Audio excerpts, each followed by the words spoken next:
SIR के मुद्दे पर भाजपा की प्रेस वार्ता। बीजेपी की ओर से कहा गया कि कुछ लोग देश के खिलाफ काम कर रहे हैं, सोशल मीडिया के जरिए देश विरोधी काम कर रहे हैं, सोशल मीडिया के जरिए साजिश रची जा रही है, देश के खिलाफ नैरेटिव बनाने की कोशिश। राहुल गांधी देश के खिलाफ बोलते हैं, राहुल प्लानिंग के तहत देश के खिलाफ बोलते हैं, राहुल की टीम देश को अपमानित कर रही है। वोट चोरी को लेकर गलत नैरेटिव बनाया गया, कांग्रेस नेता के एक्स अकाउंट विदेश से चल रहे हैं। चंडीगढ़ में 1 करोड़ 10 लाख में बिका HR 88 B 8888 नंबर। भारत में किसी भी VIP नंबर की सबसे बड़ी बोली 50,000 से नीलामी की शुरुआत की गई थी। लखनऊ में मंत्री धर्मवीर प्रजापति का बयान। धर्मवीर प्रजापति ने कहा है SIR में समय कम, BLO पर दबाव ज्यादा है। एक व्यक्ति के 4 वोट हैं। पहले फर्जी वोटर के सहारे सरकार बनती थी, जो वास्तव में वोटर है उनका वोट रहेगा। सोनभद्र के बाद मिर्जापुर में खदान हादसा। रात में खनन के दौरान मुंशी की दबकर मौत हो गई। खदान के मुंशी की खदान में दबने से मौत। रात में खनन कार्य प्रतिबंधित, फिर भी खदान मालिक के गुर्गे शव लेकर भागने लगे। ग्रामीण ने शव लेकर भागते हुए पकड़ा। खदान मैनेजर को ग्रामीणों ने बनाया बंदा। छत्रबली सिंह के भाई श्यामजी सिंह के नाम पट्टा और अहरौरा के क्षेत्र कंचनपुर खनन क्षेत्र में बड़ा हादसा।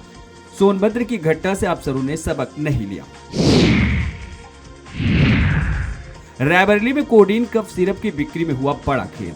अजय फार्मा पाल मेडिकल एजेंसी ने की खरीद। लखनऊ की 2 अलग अलग फर्मों से की गई खरीद। पाल मेडिकल ने लाइसेंस निरस्त कराकर की खरीद। नशे के लिए रायबरेली समेत बिहार में सप्लाई, बांग्लादेश, लखनऊ, श्रावस्ती, उन्नाव में सप्लाई। 18 अक्टूबर को अजय फार्मा पर केस हुआ था। पाल मेडिकल एजेंसी पर भी दर्ज हुआ था केस। अजय फार्मा ने मेडिकल हाउस को सप्लाई की। मेडिकल हाउस फर्म ने उन्नाव में सप्लाई की। जिसको सप्लाई की उसका नाम में फर्म ही नहीं। दिल्ली की हवा बेहद खराब श्रेणी में बरकरार है। दिल्ली में CAQM के मुताबिक आज AQI 349, दिल्ली के कई हिस्सों में AQI 400 के पार। दिल्ली में ग्रैब 2 लागू करने के निर्देश दिए गए हैं। दिल्ली में ग्रैब 3 की पाबंदियां हटाई गई। मुरादाबाद में बड़े पैमाने पर GST चोरी का मामला सामने आया है, जहां मास्टरमाइंड से बरामद डायरी से खुलासा हुआ। 535 फर्मों की जांच के दौरान खुलासा हुआ है। 335 फर्जी फर्मों ने करोड़ों का टर्नओवर किया। देश भर में 5,474 करोड़ का टर्नओवर किया गया।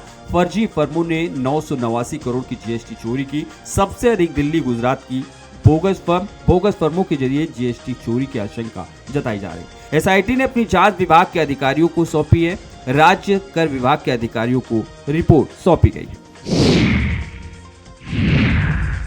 मथुरा में दक्ष चौधरी के समर्थन में धीरेन्द्र शास्त्री का वीडियो वायरल। वृंदावन में दक्ष चौधरी शराब के ठेके को कराया था बंद। दक्ष चौधरी और उसके साथियों ने जबरन बंद कराया था। दक्ष चौधरी और उसके साथियों को जेल भेजा गया। 24 नवंबर को 14 दिन की न्यायिक हिरासत में जेल भेजा गया। जो हिंदुत्व के लिए लड़ नहीं सकते, बाबा बागेश्वर का कहना है, वे दक्ष चौधरी के साथ खड़े हो जाएं। बाबा बागेश्वर ठेके के सेल्समैन की तहरीर पर केस दर्ज हुआ था।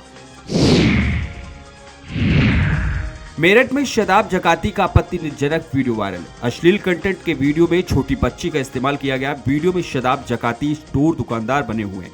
बच्ची को सामान के बदले वह उसकी मां से मिलने घर गए। बच्ची को देखकर अश्लील आपत्तिजनक एक्शन किया गया। सोशल एक्टिविस्ट राहुल ठाकुर ने शदाब की शिकायत की। यूपी पुलिस राष्ट्रीय बल आयोग से शिकायत की गई। शदाब के खिलाफ क्रिमिनल केस दर्ज करने की भी मांग की गई। नोएडा में मुनाफे का झांसा देकर 2 करोड़ 38 लाख की ठगी। ठगों ने 65 वर्षीय महिला को निशाना बनाया। ट्रेंडिंग में मोटे मुनाफे का झांसा देकर जालसाजी की गई। 10 बार में अलग अलग खातों में पैसे डलवाए गए। ऐप डाउनलोड कराकर 7 करोड़ मुनाफा दिखाया गया। पैसे निकालने की कोशिश के दौरान संपर्क तोड़ा गया। सेक्टर 107 निवासी महिला ने FIR दर्ज कराई। मैनपुरी में तांत्रिक का आस्था से खिलवाड़। बिछुआ थाना क्षेत्र के खटाना का तांत्रिक सुर्खियों में 350 रुपए की फीस लेकर लोगों को उपचार देता है। मरीज को तांत्रिक क्रिया से लाभ देने का दावा है। तांत्रिक का इलाज करते वीडियो वायरल है। बिछुआ थाना क्षेत्र का वीडियो बताया जा रहा है। प्रयागराज में अबान अहमद का वीडियो सोशल मीडिया पर वायरल है। अतीक अहमद का सबसे छोटा बेटा अबान अहमद वीडियो में दबंगई दिखाते हुए नजर आ रहा है। अबान बैकग्राउंड में धमकी भरा डायलॉग भी चल रहा है। सामने वाले को हमसे क्या मिलेगा उसकी औकात बताएगी। हम दिल भी रखते हैं और असलहा भी। दिल्ली में भाजपा सांसद संबित पात्रा ने कहा कि राहुल गांधी केवल विदेश जाकर देश के ही लिए नहीं बोल रहे हैं, वे केवल जेनजी से मिलकर देश के खिलाफ माहौल बनाने की कोशिश नहीं करते, बल्कि कांग्रेस में काम का बंटवारा है। इनके लोग अलग अलग देशों में बैठकर भारत में नैरेटिव सेट कर रहे हैं। वोट चोरी और ऑपरेशन सिंदूर का नैरेटिव सेट किया गया है। ऑपरेशन सिंदूर में प्रधानमंत्री मोदी और भारतीय सेना को आत्मसमर्पण की स्थिति में दिखाया गया था। उत्तर प्रदेश के मुख्यमंत्री योगी आदित्यनाथ मुरादनगर के श्री तरुण सारगम तीर्थ में भगवान पारसनाथ मूर्ति और मंदिर स्थापना दिवस कार्यक्रम में शामिल हुए। उन्होंने कहा कि भारत की परंपरा भारत के ऋषियों, संतों और मुनियों की महागाथा है। यह महागाथा युगों युगों से विश्व मानवता के लिए एक प्रेरणा रही है। अयोध्या में प्रभु श्री राम के भव्य मंदिर का निर्माण पूर्ण हुआ है और वहां भव्य भगवा ध्वजारोहण प्रधानमंत्री मोदी के कर कमलों द्वारा संपन्न हुआ। प्रथम जैन तीर्थंकर ऋषभ देव का स्मरण प्रत्येक व्यक्ति बहुत सद्भाव से करता है। काशी में 4 जैन तीर्थंकरों को अवतरित होते हुए दुनिया ने देखा। कांग्रेस नेता प्रमोद तिवारी ने बीएलओ की मौतों और एसआईआर पर कहा कि अगर एसआईआर की प्रक्रिया को 1.5-2 साल में करे तो क्या दिक्कत है, और उन राज्यों में जहां 1 से 5-2 साल में एसआईआर होने वाला वहां ना करे तो ये लोकतंत्र की नींव है। इसे क्यों चुनाव आयोग जल्दबाजी में करना चाहता है? क्यों वो मौन है? क्यों वो भाजपा का साथ दे रही है? यह मतदाता का अधिकार क्यों छीनना चाहती है? क्या उन्हें जनता पर भरोसा नहीं है? इसलिए बेईमानी से चुनाव जीतना है। प्रधानमंत्री नरेंद्र मोदी ने एक कार्यक्रम में दिया बड़ा बयान। प्रधानमंत्री नरेंद्र मोदी ने कहा, भारत का युवा देश के हित को सर्वोपरि रखकर चलता है और वो हर अवसर पर सही इस्तेमाल करता है। जब सरकार ने स्पेस सेक्टर को ओपन किया तो देश के युवा और खासकर जेनजी युवा इसका भरपूर फायदा उठाने के लिए आगे आ गए। आज भारत के 300 से अधिक स्टार्टअप भारत के स्पेस फ्यूचर को नई उम्मीदें दे रहे हैं। लखनऊ में एसआईआर के लिए तैनात हुए सपा के पीडीए प्रहरी एसआईआर फॉर्म भरवाने का कर रहे काम।